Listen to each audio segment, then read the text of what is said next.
Today we are talking about speed boosters and adapters and seeing if we can make some sense of all this stuff.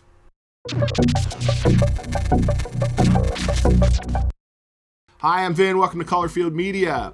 Hit that subscribe button, hit the notification bell, and you will be notified when I upload more content like this. Thanks for tuning in. It has been a minute since I've done one of these videos. I started a new job, so it's better. But instead of getting up at 5 a.m. every day, I now get up at 4 a.m. 4 a.m. 4 a.m. It's better. Life is better. I'm always making changes, and I hate change, just so you know. My wife even says to me, for someone that hates change as much as you do, you sure do it a lot. Because that's the only way forward, right?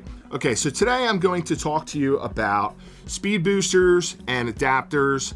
And for sake of not making this video 35 minutes long, we are going to talk about EF to Micro Four Thirds adapters and speed boosters today. See a lot of confusion on the camera boards about regular adapters and speed boosters, and it can get a little complicated.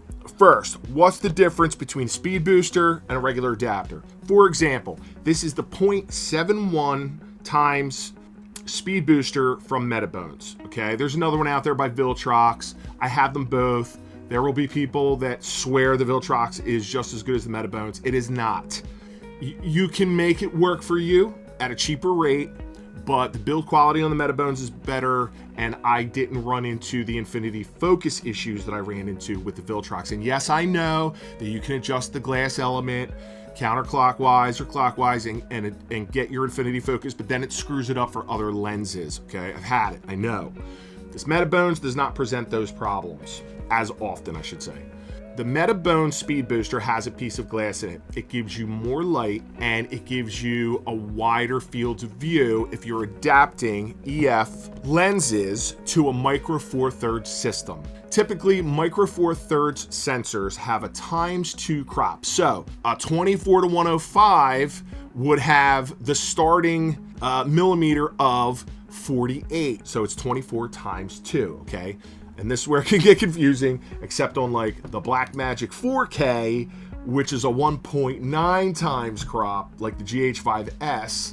So it's a little bit wider than a typical Micro Four Thirds sensor. And I'm sorry if this is super technical, hang in there. There's a 0.71 and there's a 0.64. The 0.71 is for crop sensor, super 35 millimeter, and wait, I'm holding the wrong one. Yeah, so anyway, the 0.71, I'm confusing myself. The 0.71 is for crop sensor cameras. The 0.64 from Metabones is for full frame glass. The 0.71 will work on both full frame and super 35 lenses, I should say. So like the Sigma 18-35, the 0.71 is perfect for that, because if you put that on the 0.64, you'll get vignetting. You won't get any vignetting with the 0.71. Follow me? If you were to use the 24-105, this is a full frame lens. It will work on the 0.71, but you'll get an even wider field of view with the 0.64 and an extra stop of light, you know, a little bit more light. That's the difference between the 0.71, the 0.64 speed boosters. Now, the difference between the regular adapter and the speed booster, say this is the Metabones T-Smart adapter, okay, there's no glass in this. And you're like, well, why would you get that? Okay, I'm gonna tell you why.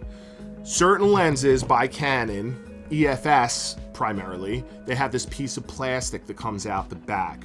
It will not allow you to use a speed booster because it will block it. It protrudes too far. It won't allow you to use it. Now you can break off the back, or I think they sell these metal pieces on eBay. I'll put links below where you can actually bolt the new metal mount to the back of the EFS lenses and turn it into an EF style mount, and then you can use the speed booster on it. Now, if you don't want to go through all that, you can just use a typical adapter, something like this 10-18 I've used on the Blackmagic 4K before, and this will just pop on with no issues, but it does just double your focal length. Okay, so instead of a 10 millimeter on the wide end on the 10-18, it's now 20 millimeter. If you want to mount that to the Blackmagic 4K, then you can do that using this regular adapter. And the difference between this T-Smart adapter and something like this K&F Concept is this is a dummy adapter. This will also attach your 10-18 to your camera, your Micro Four Thirds camera, but it won't provide any electronics. And that can be a problem if you want to see your f-stop on your screen, or if you have a fly-by-wire focus system and you need electronic contacts for that, then I recommend the T-Smart adapter from Metabones. I'll put some images up. I've used it countless times. It works great. And then everything works. Your stabilization works. Your focus will work if it's fly-by-wire or focus-by-wire. So if you want to use something like the 10-18 on the, here I have an old Nikon mount on the Blackmagic right now, because I like Nikon glass too. I'm a slut. I go everywhere. I love everybody's lenses.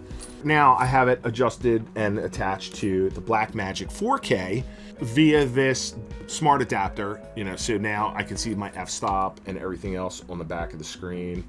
That's the difference between the dummy adapters, the Speedboosters. If you are using something like a GH5 or GH6 now, and you have the in-body image stabilization, but something like a GH6 or GH5, they're not great in low light. If you use something like this Canon with the 0.71, it'll take you down to like this. It'll turn this f4 into an f2.8, and instead of like 24 millimeters, it makes it like a 32 millimeter and change, something like that. The 0.64 will give you a wider field of view and even more light. I think that takes it down to like a 2.5.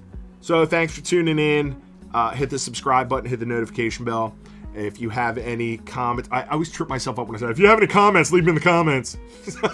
If you have any questions, or you have any additional thoughts on this stuff, then feel free to leave it in the comments below. Please subscribe. It helps the channel. I'd like to see it keep growing. I want to keep learning, so I learn from you guys as much as I hope that you're learning from me when I put this stuff out. All right, thanks for tuning in. I'll see you next time.